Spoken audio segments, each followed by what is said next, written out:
Ayan, what is up mga kapitbahay, dating gawi mga kapitbahay. Meron na naman tayong isang katanungan ng mga subscriber natin. Nagtatanong po sila sa akin, ano nga ba daw ang pinagkaiba ng LAN, which is Local Area Network Connection, at saka yung VLAN. Okay? Nagtatanong pa po sila, bakit nga ba daw required na may VLAN dun sa office network?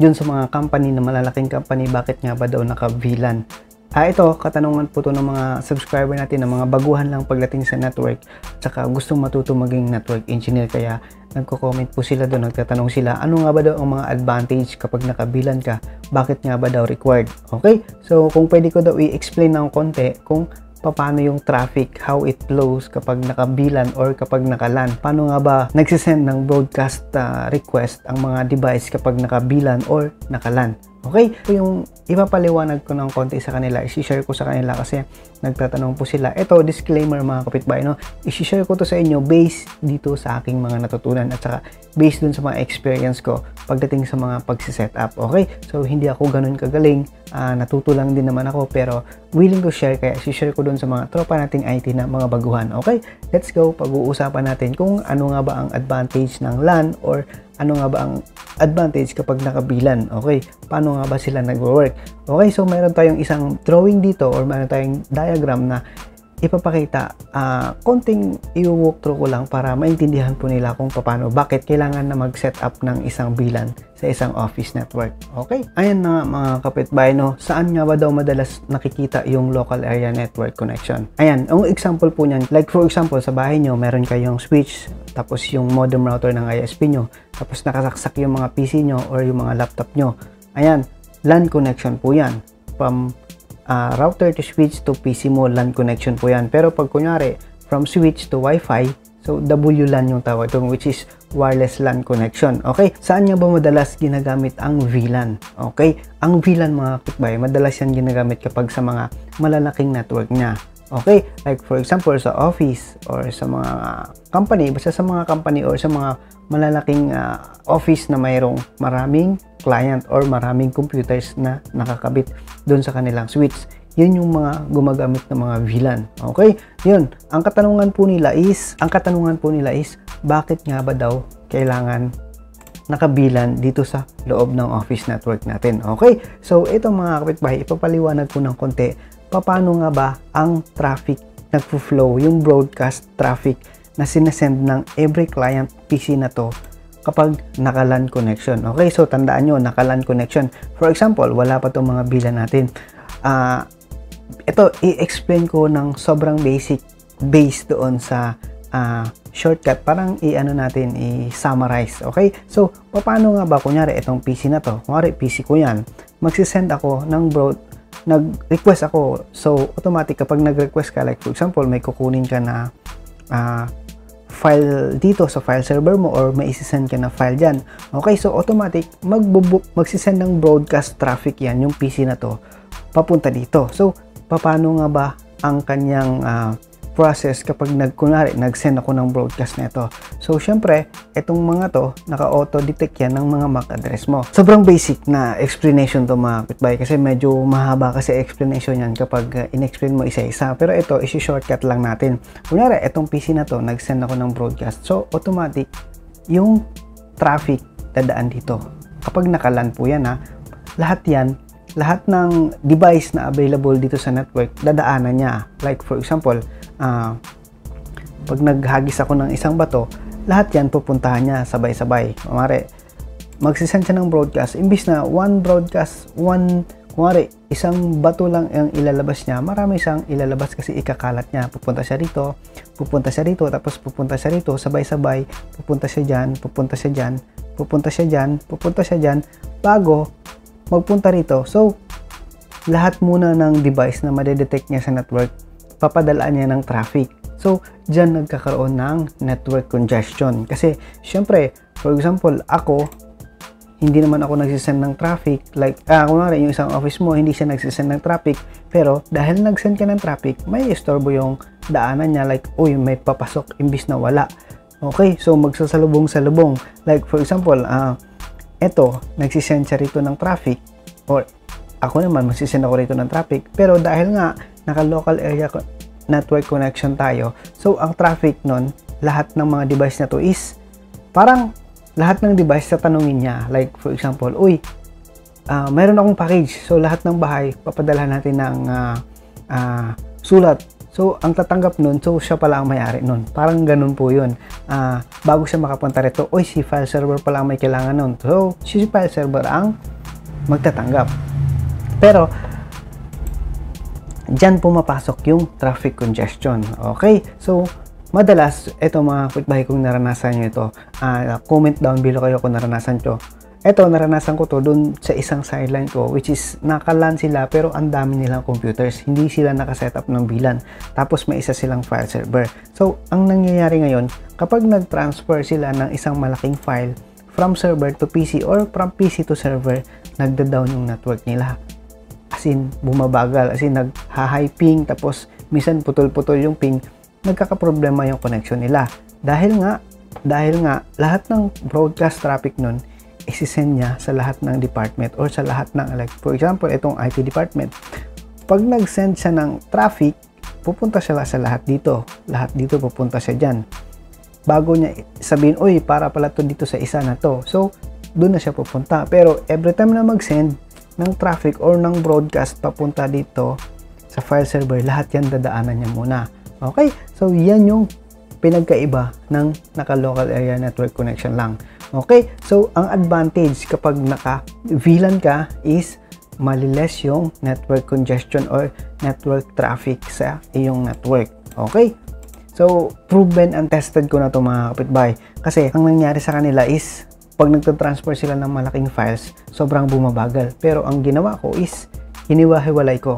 So, every department or every PC, pinaghiwa-hiwalay ko, ginawa ko silang VLAN. Tapos, etong si file server, hindi ko siya nilagay dito sa default VLAN, nilagay ko sa ibang VLAN. So, naging okay siya. Okay? Dito naman tayo sa VLAN. Okay? Dito sa VLAN. For example, ito, naka-VLAN ka. Ayan.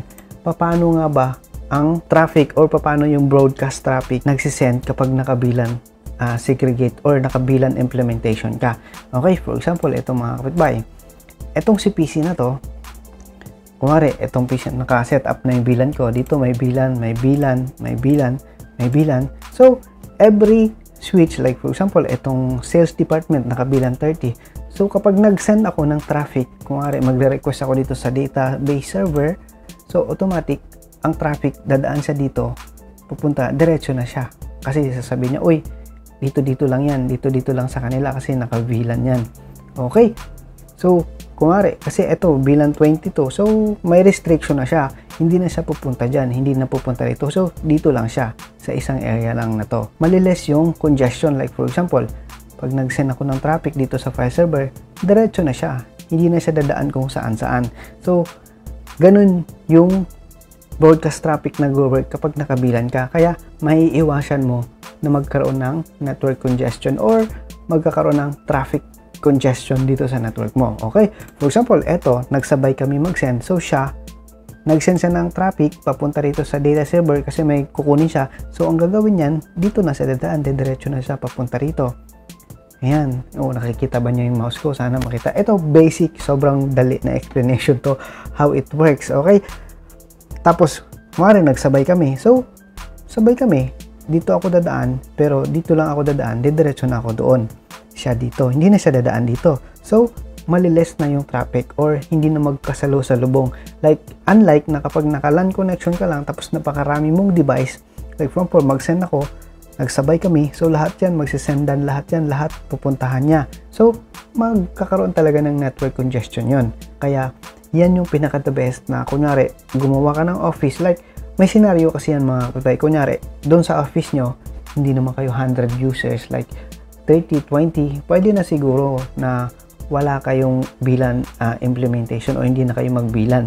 Pero kunwari, sa isang office, mayroon kayong CCTV, mayroon kayong voice, mayroon kayong data.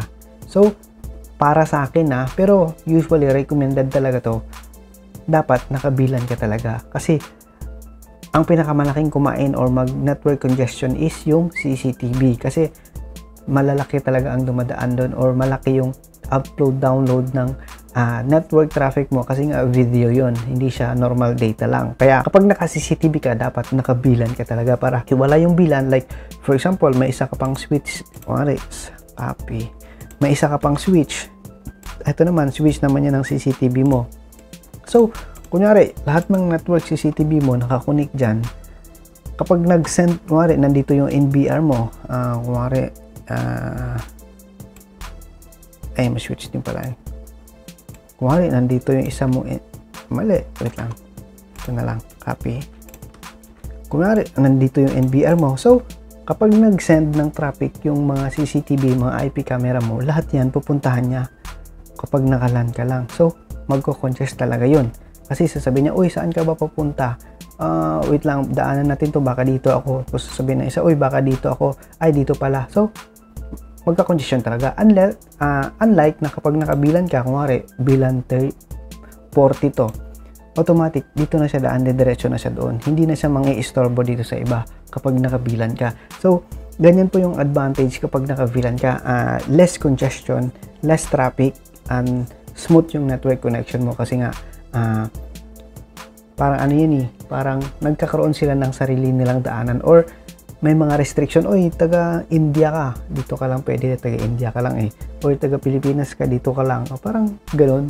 Pero ang isa pa na the best kapag nakabilan ka is for security. Okay, for example, naka wifi guest ka, tapos nakabilan 50, so secured, hindi nila makikita tong mga to. Like for example, importante yung accounting department, so sensitive yung mga files nun. Kapag may nag-connect ng guest or may mag-hack or may something mag-attempt, hindi makakapasok agad kasi nga may restriction yung every bilan mo. Okay, yan yung mga advantage kapag nakabilan. Okay, so sana naintindihan nyo. Try nyo i-search, correct me if I'm wrong pagdating sa explanation ko kung how it works, kung paano nag-works yung kanyang broadcast traffic pag nagsisend ng traffic to kapag naka LAN connection ka, at saka ano yung pinagkaiba niya kapag naka VLAN siya. Hindi ko lang siya i-explain ng step by step kasi masyadong mahaba yon, kaya shortcut ko lang, sana maintindihan mo. Okay, so napakadali lang yon. Kapag naka LAN connection ka, kapag nag-send ang traffic yung isa na to, lahat yan pupuntahan niya, lahat i-inspect niya muna. Oy, saan ba ako? Dito ba ako? Dito ba dyan? O dyan ba ako? Dito ba ako? Congestion. Pero kapag nakabilan ka or nakabilan setup ka sa isang company, kapag nag-send ako dito sa data file server, so dito lang dadaan. Hindi na ako dadaan sa iba. Didiretso na ako kasi alam na niya agad kung saan siya galing or saan siya papunta. Okay? So, ganun lang ka-basic ang explanation. Okay, kung meron kayong mga katanungan or may mali yung mga sinabi ko, malay mo may makapanood na expert dyan, so correct me if I'm wrong. Willing ako matuto or willing ako magbasa ng mga comment. Okay, so maraming salamat, God bless and peace. Sana may natutunan na naman kayo or sana may na-share ako sa inyo or 1% na knowledge na nakuha dito sa explanation ko, sana naiintindihan nyo. Pero yan yung pinaka-basic na explanation, how it works, yung pinagkaiba ng naka-LAN ka lang or naka-VLAN. Okay, the best nga ba talaga ang nakabilan? The best talaga kasi may iwasan mo yung traffic or congestion or babaga yung network mo. Okay? So, ganoon lang. So, basic. Ano pa nga ba? Yun lang. Okay? So, maraming salamat. God bless. And thank you so much for supporting our YouTube channel. Sana may naintindihan kayo or sana hindi kayo magsawa sa kakasuporta or hindi kayo magsawa sa kakapanood ng YouTube ko para may matutunan kayo. Okay? So, kung meron kayong mga tropa na hindi masyadong magaling pa sa network or gusto matuto ng konti, suggest yung channel para ayos. Alright? So, maraming salamat. God bless and peace. Thank you so much and bye-bye.